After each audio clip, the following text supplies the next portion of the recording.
Hello everyone, welcome back to the channel. Did you forget your Zangi account or can't log in? Here's what you need to know about recovering your Zangi account. Zangi does not store your identity or passwords. That means if you forget your Zangi number or didn't set a password, it's not possible to recover your account.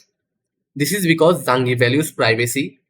Your data is stored only on your device, not on servers. Once signed out without a password or Zangi number, access is lost permanently.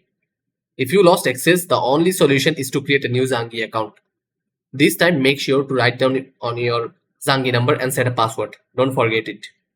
When registering, accept the terms and create profile, set a password or skip it. But remember, if you skip the password, you won't be able to log in later. So make sure to keep a password. If you ever sign out, choose keep history to preserve your chat data. But even with that, you can only log in again from the same device. To avoid losing access, always save your Zangi number and set a password. Stay private, stay secure. If this video helped, don't forget to like and subscribe. See you in the next video.